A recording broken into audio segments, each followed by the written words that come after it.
সিদ্দিক রাদিয়াল্লাহু তাআলা এই আবু বকর এটা কে? আল্লাহ রাসূলের সবচাইতে ঘনিষ্ঠ একজন সাহাবী।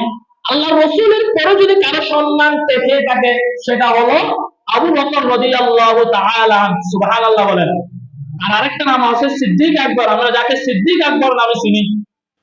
এটা সিদ্দিক আকবর কেন এই সিদ্দিক আকবর উপাধি পেয়েছে আর আবু বকরের ইমানের পাওয়ার কেমন ছিল? তার আগে আরেকটা কথা বলি, আল্লাহ রাসূলের ইন্তেকালের সময় আল্লাহ রাসূলের যখন ইন্তেকাল হয়ে যায় তখন হযরত ওমর তরবারিটা হাতে নিয়ে তিনি ঘুরতেছেন, আল্লাহ রাসূলের দরজার পাশ দিয়ে ঘুরতেছেন।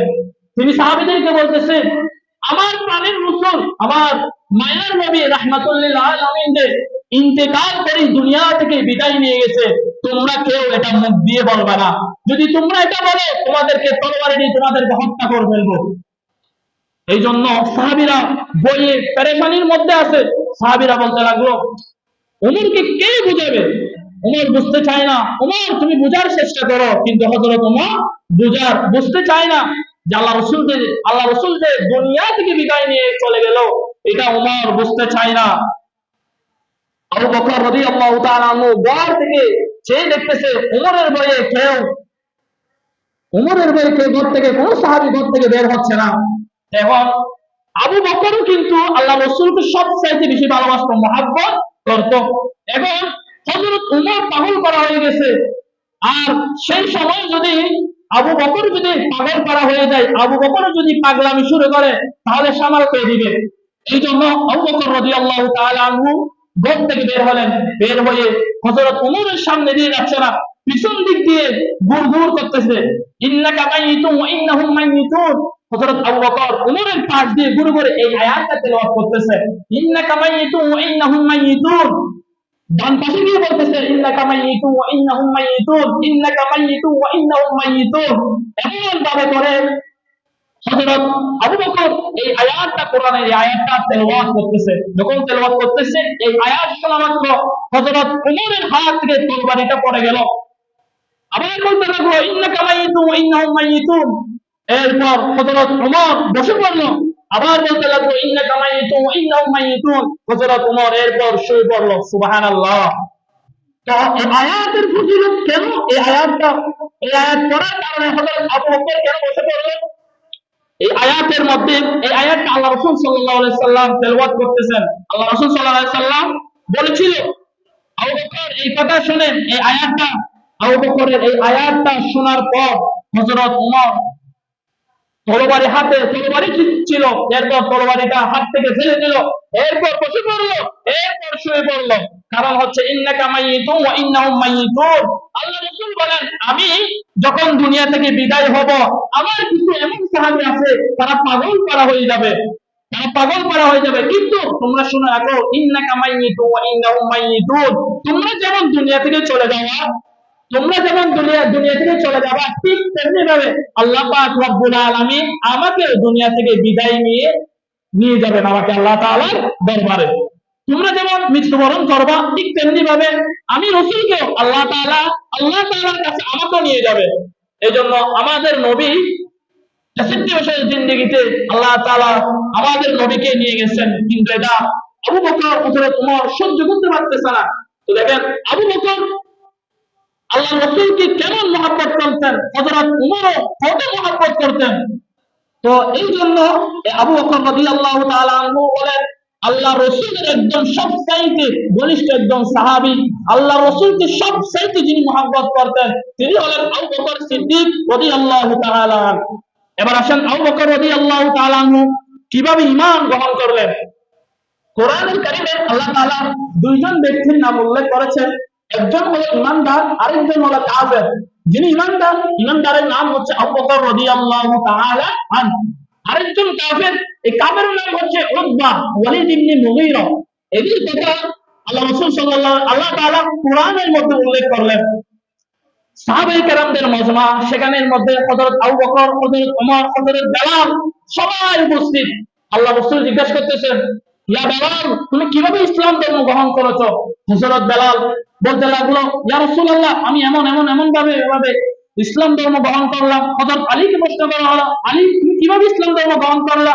আলী বলতে লাগলো, আমিও এইরকম এরকম ভাবে ইসলাম ধর্ম গ্রহণ করলাম। হযরত ওসমানকে জিজ্ঞেস করলো, সবাই সবারটা বিবরণ দিল। এরপর সিরিয়াল আসলো হযরত আবু বকর রাদিয়াল্লাহু তাআলা। আবু বকর বলে, ইয়া রাসূলুল্লাহ, আমিও তো বলবো। আল্লাহ রাসূল বলে, হ্যাঁ, তুমি কিভাবে ইসলাম ধর্ম গ্রহণ করেছো বলো আবু বকর।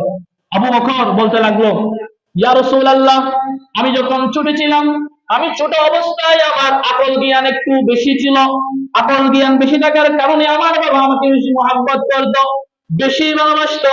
এই জন্য আমার যখন আকল জ্ঞান যখন একটু বৃদ্ধি হয়ে গেল, একটু বেড়ে গেল, আমি যখন সব কিছু বুঝতে লাগলাম, আমার বাবা আমাকে বলতে লাগলো, আবু বকর, চলো তোমাকে তোমার প্রভুর সাথে সাক্ষাৎ করাবো, তোমাদের দেবতা, তোমার দেব দেবীর কাছে সাক্ষাৎ করাবো, চলো।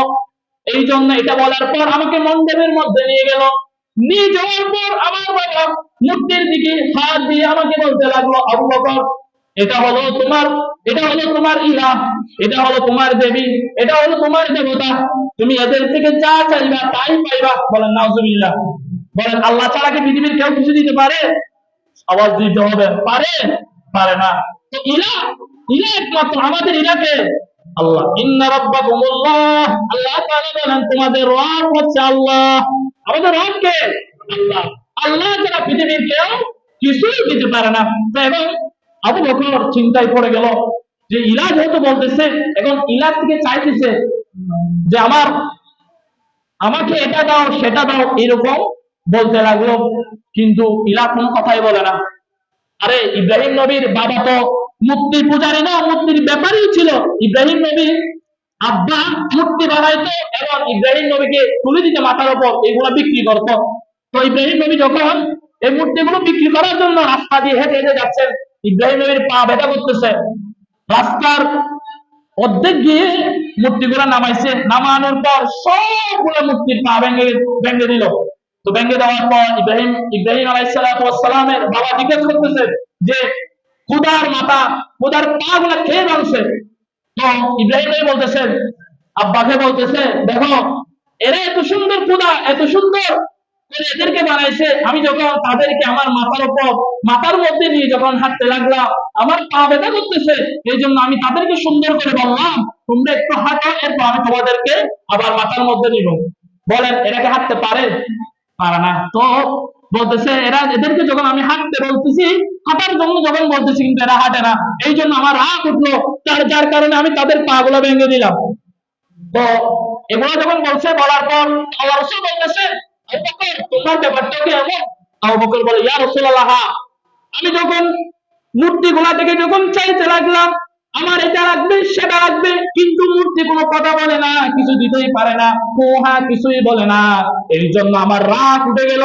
রাগ উঠার কারণে হাতের মধ্যে একটা পাথর নিলাম, পাথরটা আমি ওই খুদার মাথার মধ্যে মেরে দিলাম। খুদা দুই টুকরা হয়ে গেল।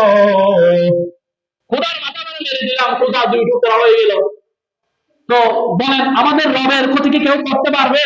পারবে না। ওইটা তো রব না, ওটা হচ্ছে মূর্তি। তো মূর্তি তো বলতে লাগলো, আমি এমন ভাবে একটা পাথর নিলাম, পাথর নেওয়ার পর এই যে খুদা, আমাদের খুদা যিনি, তার মাথার মধ্যে মারলাম। মারার পর খুদার মাথা দুই টুকরা হয়ে গেল। পুরো মণ্ডপের মধ্যে ইব্রাহিম, পুরো মণ্ডপের মধ্যে আবু বকরের বাবার উপনাম হলো আবু কুহাফা। আবু কুহাফা সে তো পূজার মধ্যে মগ্ন, পূজা করতে লাগলো। দেখতেছে পূজার মাথা দুই টুকরা হয়ে গেল, পুরা মণ্ডপের মধ্যে আলোড়ন সৃষ্টি হয়ে গেল। তিনি আবু বকরের ছেলে তো পুরা আমাদের পূজাকে তো দুই টুকরা করে ফেললো। সবাই এখানে হইচই লেগে গেল। এরপর আবু বকরের পিতা সন্তানকে বাড়ির মধ্যে নিয়ে আসলো। আসার পর তার আম্মাকে বলতেছে, দেখো তোমার সন্তান কি করছে। বলে, কি করছে? বলে, তোমার সন্তান এমন কাজ করছে, খুদাকে দুই টুকরা করে ফেলছে। এবার তুমি তোমার সন্তানের বিচার করো। তো আবু বকরের আম্মা বলতে লাগলো, স্বামী তুমি একটু শান্ত হও, একটু চা খাও, নাস্তা করে একটু বসো, এরপর আমি তোমাকে এমন কিছু কথা বলবো, এইগুলো বলার পর যদি তোমার রাগ হয় তাহলে তুমি তোমার সন্তানের বিচার করবা। তো এইগুলা বলার পর স্বামী একটু শান্ত হলো। শান্ত হওয়ার পর বলতেছে, আমার পেটের মধ্যে যখন আবু বকর, আমার সন্তান যখন আসতেছে, আমার সন্তান যখন হবে, তখন কি তুমি আমার পাশে ছিলা? স্বামী বলতে লাগলো, না, ছিলাম না। এরপর আবু বকর রাদিয়াল্লাহু তাআলা আনহু আম্মা জান বলতে লাগলো, আবু বকর রাদিয়াল্লাহু তাআলা আনহুর মাতা বলতে লাগলো, আমার এই সন্তান যখন আমার পেটের মধ্যে আসলো, আমার এই সন্তান যখন আমার পেটের মধ্যে ছিল, কে যেন আমাকে বলতেছে, এই আল্লাহর বান্দি তুমি এমন সন্তানের সুসংবাদ গ্রহণ করো যে সন্তান জাহান্নাম থেকে নাজাত প্রাপ্ত। সুবহানাল্লাহ। সামিউতু হাতিবাইনি ইয়াকুল, হে আল্লাহর বান্দি, আমাকে কানে কানে বলতে লাগলো, হে আল্লাহর বান্দি তুমি এমন সন্তানের সুসংবাদ গ্রহণ করো যে সন্তান জাহান্নাম থেকে নাজাত প্রাপ্ত। সুবহানাল্লাহ। আবু বকর রাদিয়াল্লাহু তাআলা আনহু দুনিয়াতে থাকা অবস্থায় জান্নাতের সার্টিফিকেট পাইছে কি পাই নাই? পেয়েছে। এই জন্য আবু বকর রাদিয়াল্লাহু তাআলা আনহু যখন তার মায়ের গর্ভের মধ্যে ছিল, কানে কানে ফেরেশতারা বলতেছে, হে আল্লাহর বান্দি তুমি এমন সন্তানের সুসংবাদ গ্রহণ করো যেই সন্তান জাহান্নাম থেকে নাজাত প্রাপ্ত। সুবহানাল্লাহ। ইসমুহা বিস সামাই সিদ্দিক, যে সন্তানের নাম আসমানের সমস্ত ফেরেশতারাও জানে। আবু বকর সিদ্দিক নামে আসমানের সমস্ত ফেরেশতারাও যাকে সিদ্দিক নামে চিনে। সুবহানাল্লাহ। বলিয়া ফি মুহাম্মাদিন সাহিবিন ওয়া করিম, আর যেই সন্তানকে আল্লাহ তাআলা আখির জমানার নবী মুহাম্মদুর রাসূলুল্লাহ সাল্লাল্লাহু আলাইহি ওয়াসাল্লামের বন্ধু রূপে প্রেরণ করলেন। সুবহানাল্লাহ। আবু বকর যখন এই কথা যখন তার বাবাকে বলতে লাগলো, বাবা আশ্চর্য হয়ে গেল। এখন বাবার রাগ ঠান্ডা হয়ে গেল। আবু বকর যখন একটু একটু বড় হতে লাগলো, বড় হয়ে যখন সিরিয়ার মধ্যে ব্যবসার জন্য গেল, আবু বকর সেই ব্যবসার মধ্যে যখন গেল, রাতের বেলা যখন ঘুমাইতে লাগলো, স্বপ্নের মধ্যে আবু বকর দেখতে পেল আসমানের সমস্ত চাঁদ গুলো মক্কা নগরের মধ্যে সমস্ত ঘরের মধ্যে প্রবেশ করতে লাগলো। আর পূর্ণিমার যে সমস্ত বড় চাঁদ সেটা আবু বকর রাদিয়াল্লাহু তাআলা আনহুর ঘরের মধ্যে প্রবেশ করলো। সুবহানাল্লাহ। আবু বকরের ঘুম ভেঙে গেল, কি ব্যাপার? আসমানের চাঁদ মক্কা নগরীর মধ্যে সমস্ত ঘরের মধ্যে একটু একটু প্রবেশ করলো, কিন্তু আসমানের পূর্ণিমার চাঁদ সেটা আমার ঘরের মধ্যে পুরাটাই প্রবেশ করলো। সুবহানাল্লাহ। এই আসমানের চাঁদটা হলো আমাদের নবী মুহাম্মদুর রাসূলুল্লাহ সাল্লাল্লাহু আলাইহি ওয়াসাল্লাম। আবু বকরের ঘুম ভেঙে গেল। সকালবেলায় একজন পণ্ডিতের কাছে গেল। পণ্ডিত জবাব দিতে পারে না। এক পণ্ডিতের কাছে গেলে সেই কোনোভাবে বলতে পারে না, স্বপ্নের ব্যাখ্যা কেউ দিতে পারে না, কেউ বই দিতে পারে না, কেউ বই দিতে চায় না। এক পণ্ডিত বলতে লাগলো, আবু বকর তোমার স্বপ্নের ব্যাখ্যা হলো। আবু বকর বলো, তুমি সিরিয়ায় কি জন্য আসলা? আবু বকর বলতে লাগলো, আমি সিরিয়ায় ব্যবসার জন্য আসলাম।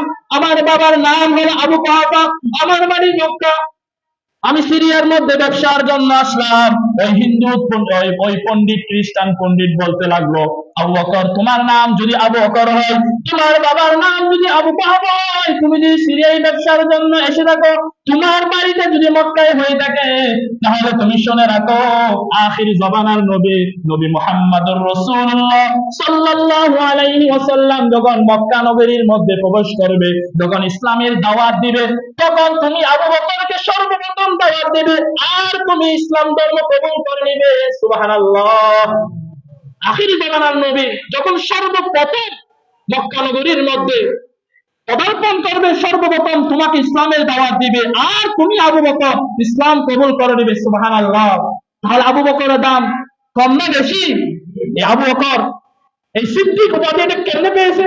আমাদের নবী যখন মেরাজে গেলেন, মেরাজের আয়াত সুবহানাল্লাযী ইয়াসরা বিআবদিহি লাইলাম মিনাল মাসজিদিল হারাম ইলাল মাসজিদিল আকসাল্লাযী বারাকনা হাওলাহু লিনুরিয়াহু মিন আয়াতিনা, এটা হচ্ছে মেরাজের আয়াত। এই আয়াত যখন নাযিল হয়েছে, আমাদের নবী যখন মেরাজে আল্লাহ তাআলা আমাদের নবীকে যখন মধ্যরাতে যখন নিয়ে গিয়ে ফজরের আগে আমাদের নবীকে পাঠাই দিলেন, আমার নবী আরশ, কুরসি, লৌহে কলম সবকিছু বহন করে যখন আসলেন, আসার পর মক্কার কাফেররা বেঈমানদেরকে বলতে লাগলো, কাফেররা বেঈমানরা কোন রকম বিশ্বাস করে না, বলে যে মোহাম্মদ তো দেখে আগের মতো পাগল হয়ে, আগের থেকে বেশি পাগল হয়ে গেছে। নাউজুবিল্লাহ বলে, মোহাম্মদ তো দেখে আগের চাইতে বেশি পাগল হয়ে গেল। তো মক্কার কাফেররা আবু বকরকে বলল, আরে আমাদের নবীর তো ক্ষমতা আছেই, আরশ, কুরসি, লৌহে কলম সবকিছু এখানে যাওয়ার মতো, ভ্রমণ করার মতো আমাদের নবীর এই ক্ষমতা আছে। কারণ আমাদের নবীর খাদেম হচ্ছে জিবরিল আমিন, যে জিবরিল আমিন আমাদের রাসূলের উপর অসংখ্য অগণিত বার আসলেন। জিবরিল আমিন এতগুলো পাকা থাকার পরে, এতগুলো পাকার মধ্যে একটা পাকা যদি সরিষার দানা পরিমাণ, যদি সিদরাতুল, জিবরাইল আমিনের লাস্ট স্টেশন হচ্ছে সিদরাতুল মুনতাহা। এর উপরে কিন্তু জিবরিল আমিন আর যেতে পারে না। কিছু জিন যাওয়ার জন্য চেয়েছিল, কিছু জিন ছিল, খারাপ কিছু জিন ছিল, এরা আল্লাহ তাআলার কথা এবং জিবরিল আমিন কথাগুলো শোনার জন্য সিদরাতুল মুনতাহা পেলে এরা যেতে চেয়েছিল, কিন্তু কি হয়েছে, পরবর্তীতে এরা আগুনে ধ্বংস হয়ে গেল। সেই জন্য জিবরিল আমিন লাস্ট স্টেশন হচ্ছে সিদরাতুল মুনতাহা। তো জিবরিল আমিন এটা তো আমার নবীর খাদেম, এই খাদেমের এতগুলো পাকা থেকে একটা পাকা যদি সরিষার দানা পরিমাণ লাড়া দেয়, সিদরাতুল মুনতাহা থেকে দুনিয়ার মধ্যে সাথে সাথে চলে আসতে পারে। সুবহানাল্লাহ। জিবরিল আমিন এটা তো আমার নবীর খাদেম, খাদেমের যদি এত পাওয়ার থাকে তাহলে মাহতুমের কত পাওয়ার থাকবে। আমাদের নবী যখন বলতে লাগলো, আমি রাতের বেলা গেলাম আর ফজরের আগে আরশ কুরসি লৌহে কলম জান্নাত জাহান্নাম সব কিছু ভ্রমণ করে চলে আসলাম। মক্কার কাফেররা কিছুতেই বিশ্বাস করে না। মক্কার কাফেররা আমার নবীকে বেঈমান বলতে লাগলো, কাফের বলতে লাগলো, ইন্নাহু লামাজনুন, আমার নবীকে পাগল করতে বলতে লাগলো। মুহাম্মদ তো দেখি আগের চাইতে বেশি পাগলামি করা শুরু করে দিল।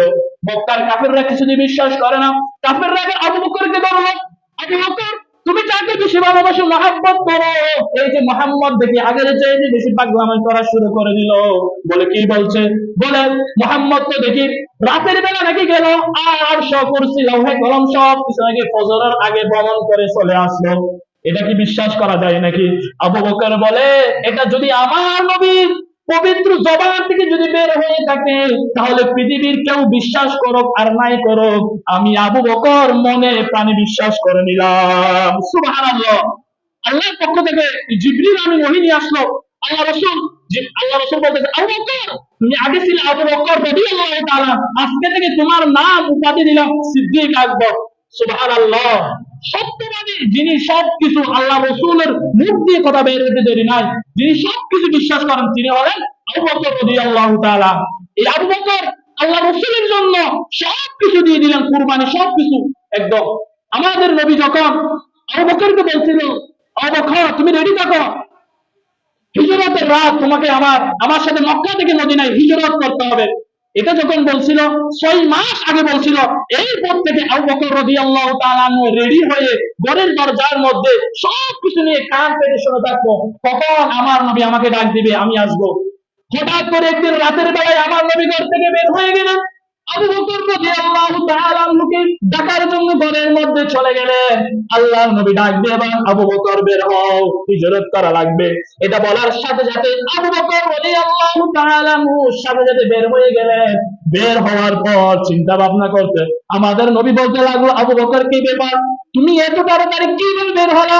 আবু বকর বলতে লাগলো, ইয়া রাসূলুল্লাহ, আপনি যখন আমাকে 6 মাস আগে যখন আমাকে বলেছিলেন যে মেরাজ আপনার সাথে আমার মক্কা থেকে মদিনায় হিজরত করতে হবে, সেদিনের পর থেকে আমি আবু বকর কে না কে আমি আমার পরিবার থেকে বিদায় নিয়ে আপনার অপেক্ষায় আমি আছি, কারণ আপনি নবী আসবেন আমাকে ডাকবেন আর আমি আপনি নবীকে দাঁড়া করে রাখবো। এটা তো কখনো হতে পারে না, আপনি নবী দাঁড়াই থাকবেন আমার জন্য অপেক্ষা করবেন, এটা আমি কখনো সহ্য করতে পারবো না। এই জন্য আমি আবু বকর আগে থেকে প্রস্তুতি নিয়ে আপনার জন্য অপেক্ষা করলাম। সুবহানাল্লাহ। হিজরত আমাদের নবীর সাথে আবু বকর হিজরত করা শুরু হয়ে গেল। হঠাৎ করে রাস্তার আবু বকর রাদিয়াল্লাহু তাআলা আনহু আমার নবী একবার ডান পাশে চলে যায়, আবার বাম পাশে চলে যায়, আরেকবার পিছনে চলে যায়, আরেকবার সামনে চলে যায়। আমাদের নবী বলতে লাগলো আবু বকর তুমি কি পাগল হয়ে গেছো নাকি? আবু বকর ডাক দিয়ে বলে, না ইয়া রাসূলুল্লাহ, আজকে যে হিজরতের রাত বেঈমান মুশরিক কাফেররা আপনাকে আঘাত করার জন্য তীর বল্লম নিয়ে আপনাকে মারার জন্য তারা সবাই অপেক্ষা করতেছে। এই জন্য আমি যখন পিছনের দিক দিয়ে যাই আমার মনে হয় কাফেররা আপনাকে পিছনের দিক দিয়ে বল্লমের আঘাত করতেছে। আমি যখন সামনের দিকে চলে যাই আমার মনে হয় কাফেররা, বেঈমান কাফেররা, খ্রিস্টানরা আপনাকে তীর দিয়ে আঘাত করতেছে। আমার যখন এগুলো মনে হয় এই জন্য আমি একবার সামনে আর একবার পিছনে। ইয়া রাসূলুল্লাহ, আমি পাগল হয়ে যাই নাই, আমি আবু বকর বেঁচে থাকতে আপনি নবীর থেকে এক ফোঁটা রক্ত ঝরবে, এটা আমি আবু বকর বেঁচে থাকতে কখনো সহ্য করতে পারবো না। সুবহানাল্লাহ। আমাদের নবী যখন এরপর চলতে লাগলো, গারসুল নামে একটা পাহাড়, বড় পাহাড়, ওই পাহাড়ের মধ্যে উঠে গেল। এটা এমন বিশাল একটা পাহাড়, ওই পাহাড়ের মধ্যে যদি কোনো মানুষ থাকে, আপনি যদি নিচ থেকে যদি ওই মানুষকে দেখতে যান, তাহলে ছোট্ট একটা পাখির মতো লাগবে, ছোট্ট একটা পাখি। এত বড় বিশাল পাহাড়। আমাদের নবী বলতে লাগলো, আবু বকর, এত বিশাল পাহাড় আমরা কিভাবে উঠবো? আবু বকর বলে, ইয়া রাসূলুল্লাহ, ইয়া হাবিবাল্লাহ, আমি বেঁচে থাকতে আপনি হেঁটে হেঁটে উঠবেন, এটা আমি কখনো সহ্য করতে পারবো না। ইয়া রাসূলুল্লাহ, আপনি আমার কাঁধের মধ্যে উঠে যান। আবু বকর রাদিয়াল্লাহু তাআলা আনহু আমার নবীকে কাঁধের মধ্যে নিয়ে এই গার সোলের মধ্যে উঠে গেলেন। উঠে যাওয়ার পর আল্লাহর পক্ষ থেকে ওহী নাজিল হয়ে গেলেন, ইয়া রাসূলুল্লাহ, এই গার সোলের মধ্যে আপনাকে কিছুদিন যাবত এখানের মধ্যে থাকতে হবে। সেখানের মধ্যে একটা গুহা দেখতে পেল। ওই গুহার মধ্যে তারা সবাই থাকবে।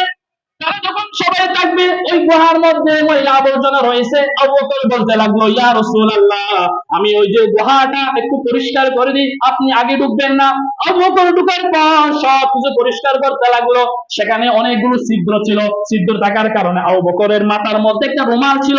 ওই রুমালটা নিয়ে ছোট ছোট ছিদ্রগুলো সব কিছু ভরাট করে দিল। কাপড়ের টুকরা শেষ হয়ে গেল, একটা মাত্র ছিদ্র ছিল। এরপর আবু বকর আল্লাহর নবীকে ডাক দিয়ে বলেন, ইয়া রাসূলুল্লাহ, আপনার জন্য আরামটা প্রস্তুতি হয়ে গেল, ইয়া রাসূলুল্লাহ, আপনি গুহার মধ্যে প্রবেশ করেন। এটা বলার পর আমাদের নবী গুহার মধ্যে প্রবেশ করলেন। আবু বকর বলতে লাগলো, ইয়া রাসূলুল্লাহ, আপনি একটু আমার রানের মধ্যে একটু ঘুমান, একটু বিশ্রাম নেন। বিশ্রাম, আমার নবীজি বিশ্রাম নিতে লাগলো। ওই যে গুহার মধ্যে একটা ছিদ্র ছিল, ওই ছিদ্রের মধ্যে আবু বকরের বৃদ্ধ আঙ্গুলটা দিয়ে ভরাট করে দিল। সেখানের মধ্যে একটা সাপ ছিল। ওই সাপ 200 বছর আগে থেকে অপেক্ষা করতে লাগলো, তখন আমার নবী আসবে, আমার নবীকে আমি দুই চোখে দুই নয়নে দেখবো। ওই সাপটা দেখার জন্য অপেক্ষা করতে লাগলো। কিন্তু দেখতেছে আবু বকর সবগুলো ছিদ্র ভরাট করে দিল। ভরাট করে দেওয়ার কারণে ওই সাপ বের হতে পারতেছে না। এই জন্য সাপ আবু বকরকে কামড় দিল। কামড় দেওয়ার পর আবু বকরের বিষে সবকিছু একদম, আবু বকরের বিষে একদম সবকিছু সবুজ হয়ে গেল। আবু বকর কাঁদে না। আবু বকর বলে, আমার জীবনের চাইতে আমার নবীজির ঘুম অনেক দামি, এই জন্য আবু বকর কাঁদে না। আবু বকরের বিষে লাল হয়ে গেল, বিষে একদম সবুজ বর্ণ ধারণ করলো, মারা যাবে এমন অবস্থায়। আবু বকরের এক টুকরা শুধু পানির একটা ফোঁটা আমার নবীজির চেহারা মোবারকে পড়লো। পড়ার পর আমাদের নবীজির ঘুম ভেঙে গেল। নবীজি বলতে লাগলো, আবু বকর, কি হয়েছে তোমার? বলে, ইয়া রাসূলুল্লাহ, কিছু হয় নাই। নবীজি বুঝতে পারলো আবু বকরকে সাপ কামড়াইছে। এই জন্য আমার নবীজির থুতু মুবারক ওই আবু বকরের যেখানে সাপের মধ্যে কামড় দিয়েছে সেখানের মধ্যে লাগাই দিছে। লাগাই দেওয়ার সাথে সাথে আবু বকর সুস্থ হয়ে গেল। সুবহানাল্লাহ। ওই সাপকে বলতে, তুমি কেন কামড় দিছো? সাপ বলছে, ইয়া রাসূলুল্লাহ, আমি কে না কে আসমানি কিতাবের যখন দরজ দিচ্ছে সেখানে আমি শুনছিলাম আখিরি জামানার পয়গম্বর নবী মুহাম্মদুর রাসূলুল্লাহ সাল্লাল্লাহু আলাইহি সাল্লাম হিজরত করার সময় এই ছিদ্র দিয়ে এই গুহার মধ্যে প্রবেশ করবে, এখানের মধ্যে বিশ্রাম নিবে। এই জন্য আমি কে না কে 200 বছর পর্যন্ত আপনার জন্য অপেক্ষা করতেছি, কিন্তু আপনাকে দেখার জন্য যতগুলো ছিদ্র আছে সবগুলো আবু বকর বরাদ করে দিছে। এই জন্য আমি এশকের জ্বালা থাকতে না পেরে আমি আবু বকরকে কামড় দিলাম। ইয়া রাসূলুল্লাহ, আপনি আমাকে মাফ করে দেন। তাহলে আমাদের নবীর ভালোবাসা সাপের মধ্যে ছিল।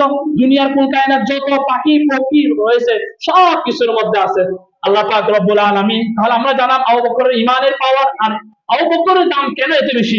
আল্লাহ তাআলা যেন আমরাও আমার নবীকে আবু বকরের মতো এত বেশি ভালোবাসতে পারি, আল্লাহ তাআলা আমাদেরকে সেই তৌফিক দান করেন। ওয়া আখিরু দাওয়ানা আলহামদুলিল্লাহি রাব্বিল আলামিন।